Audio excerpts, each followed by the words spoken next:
Magandang araw po. Kami po ang second year psychology students at ako po si Marta Lensi Capistrano. Ako po si Abby Genevieve. Ako po si Chihara Marticio. Ako po si Jasmine Tixon. Ako si Kireza Amrish Trillanes.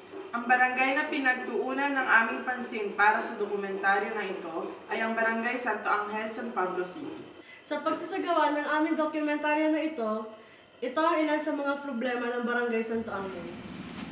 Ito po ngayon ay ang isang problema sa Barangay Santo Angel, ang mga basurang itinatapon at nakakapagbara sa mga kanal. Makikita po natin dito ang mga nakakalat na basura sa kanal na hindi na nalilinisan ng mga ilang mamamayan na nakatira dito. Ito naman po ngayon ang lugar kung saan nagtatambak ng basura ang mga tao sa Barangay Santo Angel.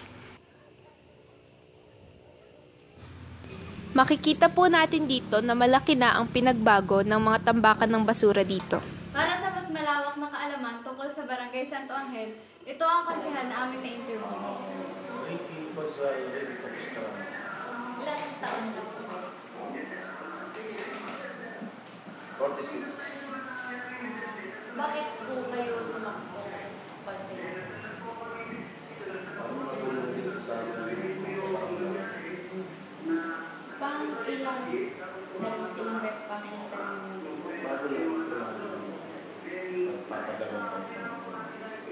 Saan po kayo na-assign na committee sa Yung committee yung capture man, saka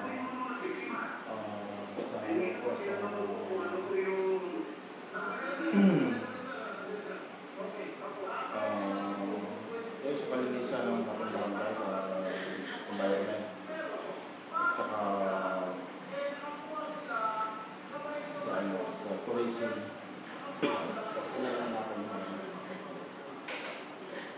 Ano po yung mga problema sa barangay lalo na po sa kalinisan? Ang mga dito, basura, ating kanal,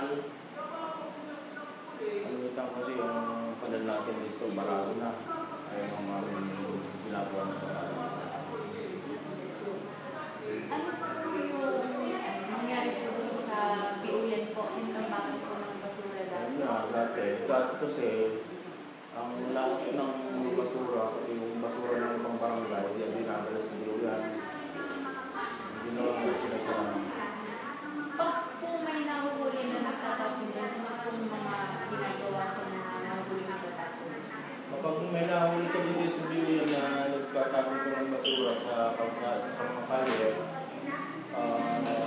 ginagawa namin na gawa kami ng batas na kapag kami mahuli, mag-aano sila community service. Tapos po sa mga bangko, ano na po yung mga ginawa para po hindi po magbara yung mga basura? Kung kapanan naman ngayon, yung ginawa namin, pinalinis namin itong lahat ng kanal. Tapos ang gagawin pa namin, hihingihan na tulong sa gobyerno para yung kanal ay magpaluangan ng hindi motor. Saan po, sa pag-aan po ng basura, pamamalagay po ng basura, paano po yung mga, paano po siya kinukulit na ngayon? Meron naman kami, dati kasi meron kaming truck na maliit lang. Bumili kami ng bago para kasi sa isang hakot lang. Bumili kami ng bagong truck. Ginagawa naman namin, sa mga maliliit na kagaling mga subdivision na maliliit na kalsada, pinalalimas na lang namin sa maliit na sasakyan at sinasali naman sa mga truck. Tapos dinadala namin doon sa balok. Ano po yung mga araw yung pumanan ng basura? Sa mga nabubulok po tapos hindi nabubulok? Ang nabubulok ay Lunes hanggang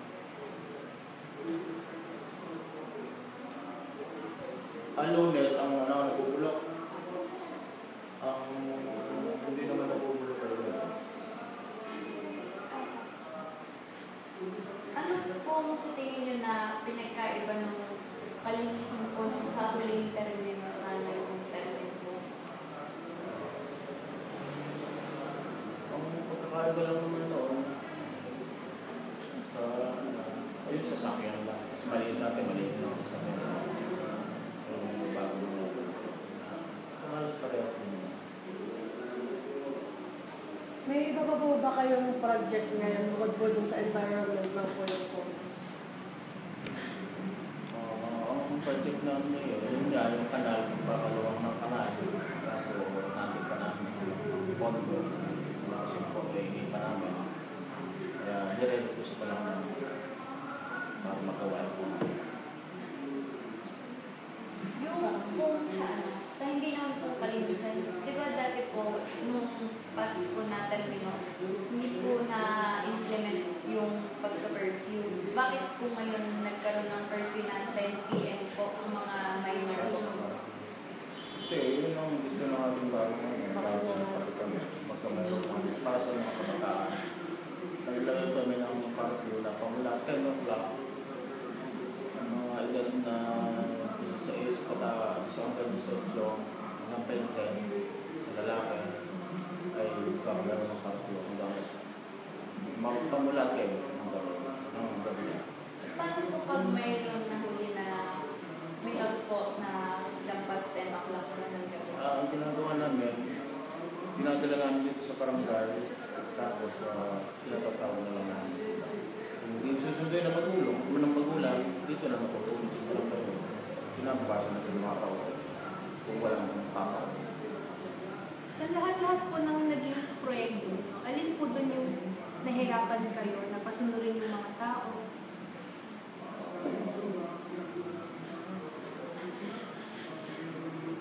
Dito sa pag-ano, kasi nung una, pag-ano sa basura, yung pag pinapipili mo yung basura, yung nabubulok at saka hindi nabubulok, maraming pakulog.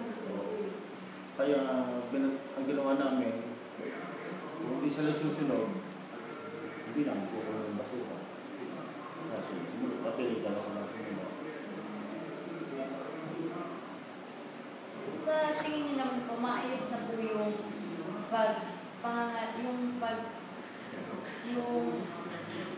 proseso ng pag-ano ng basura ngayon na sa pag-i-implement mo ng mga law, naging maayos na po yun. Maayos na. Kung may plano po kayong balak na ayusin dito sa Barangay Santo Angel po, ano po yung mga sa tingin niyo dapat po ayusin? Tungkol sa patsaka. Kahit saan po. Ito nga, meron pa kami mga balat na gawin. Kagaya ng mga school dyan sa LHA, yung medical center. Malalagyan namin ang ilaw, may sariling ilaw. Kasi wala silang sariling punta doon. At saka yung mga pailaw dito sa mga sityo Malacanang, kami lang papagawa, pinakuha naman ng iba. Kasi yung mga lugar na malidilim, magkakameron kasi ng gulda pagka sa kampo, kaya nilagay naman ng ilaw. Maraming salamat.